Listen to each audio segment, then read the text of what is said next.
Today's the day.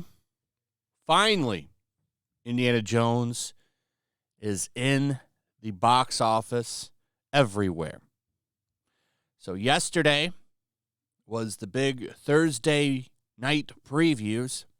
We should have some numbers on that at some point today. I'm not sure if it'll be a crazy high number or not. Like I said in yesterday's video, I think this movie will have a good opening weekend. I know a lot of reports are saying 60 to 65 million. I really think you could see that hit 120 million domestically. I think that's where I'm going to go as far as possibility.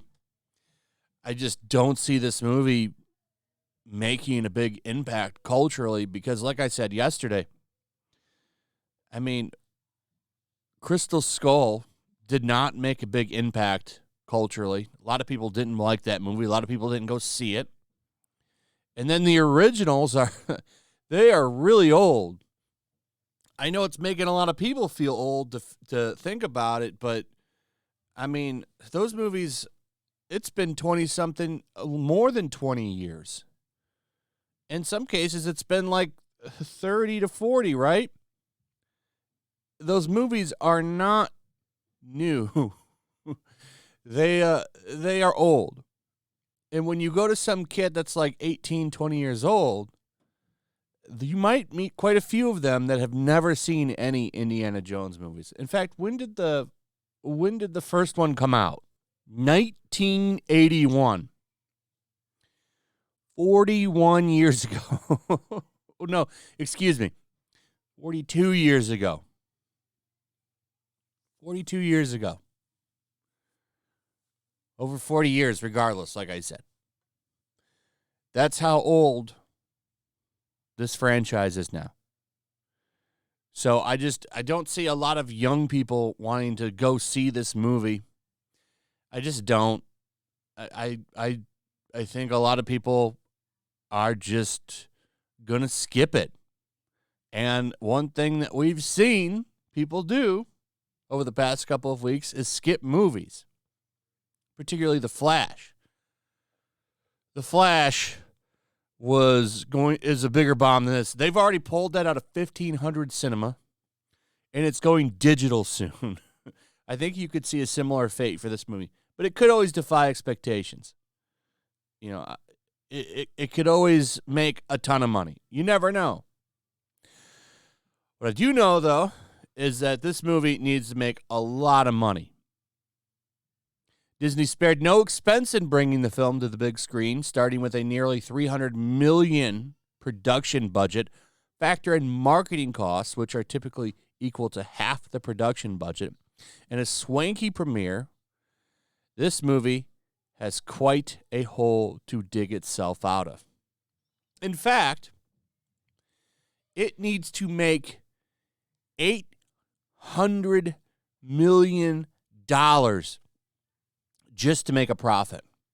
So Umbrella Guy pulled this up. Thought we could take a look at it.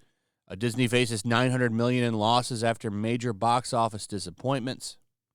Indiana Jones and the Dial of Destiny needs to make at least $750 million at the box office just to break even, and $800 million to start making a profit. The film is currently estimated to make 60 through 65 million at the domestic box office in its opening weekend and around 140 million worldwide.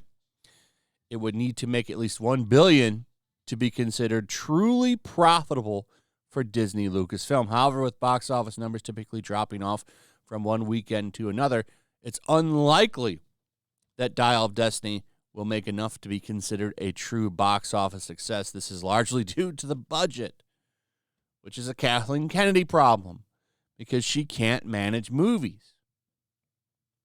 But yet, she's still there, not going anywhere till she wants to leave. I guess there's rumors that she's fired again. She's been getting fired for like 8 years. She's not going anywhere. It's the fact. Now, over on Rotten Tomatoes, it would appear that audiences like it. This is based on the Thursday people that saw the movie. I don't quite buy this. There's always something going on, even though all audience and verified audiences are together. There's always something with these Disney movies, because when you go to social media and look at what people are seeing, this tweet really stood out to me. This is from Mark with an AC. I'm choosing my words very carefully.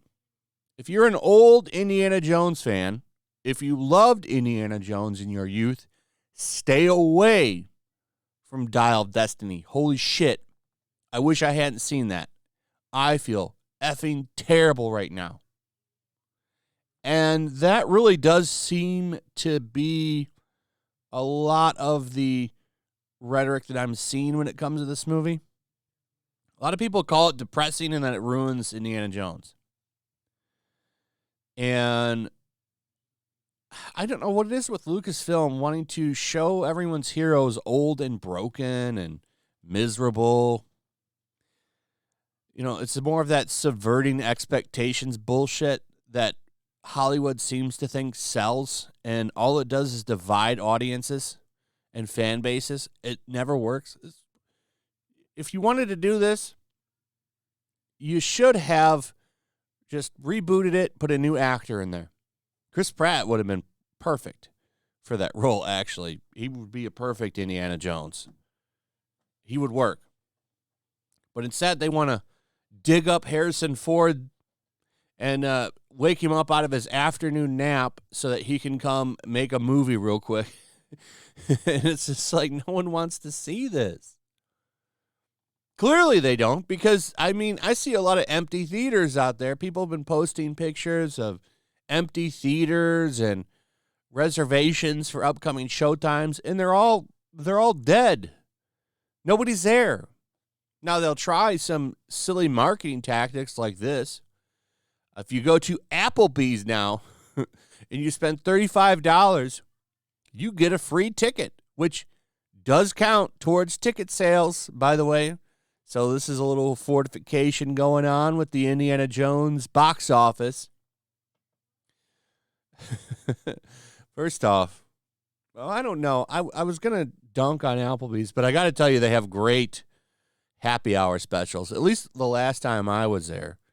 You know, like $5 margaritas and half off appetizers. You could sit there with a buddy and have a couple drinks and snacks. It's not bad. But they did this with The Flash. It didn't work. I just find this funny. So go there and spend $35. Probably not hard to do, to be honest. And boom, you get a free ticket. So more of this shit. Here's some more reactions. This is from Fat Steven. It is bad, boring, broken. The first 20 minutes feel like Indiana Jones. Then Phoebe Waller starts talking. CGI starts flip-flopping. The action scenes don't make sense. The story plots feel detached. Then something happens. Then some more punching. Mangold. WTF. Here's somebody that hasn't even seen it, and this is some of the discussion that I see why I don't think even fans of this franchise are going to go see it. I love Indiana Jones and Harrison Ford, and yet I'm not even remotely excited about this movie. I may see it at some point, but it certainly won't be in a theater. And then here's a response to that tweet, which actually, you know, is a really good point. I have no interest at all in an action movie about an 80-year-old man. It's just sad but true. 80 years old. I mean, I'm sure a lot of you out there know someone that age. You've had a grandparent or friend of the family. You're not running around jumping from cars and climbing trees and fighting people at 80 years old. So this is just, it's mind-blowing to me that they keep doing this. And you know what it is? It's also that it can prop up new characters, and probably another white brunette like Kathleen Kennedy herself, which she has successfully replaced just about all of George Lucas's iconic characters with.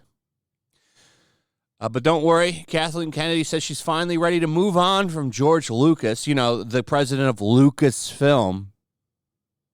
Lucasfilm is ready to move on from George Lucas. I'm sure Star Wars is in great hands. She's going to get to continue to run it down. A company that's losing millions of dollars. I mean, $900 million from what we've been hearing from Valiant Renegade, who's making the rounds with that figure. So it's okay. They'll let her just keep losing the money. And she has to know where bodies are buried or something, or have dirt on everybody. I just can't see how she gets to stay. She has done nothing but run these franchises into the ground.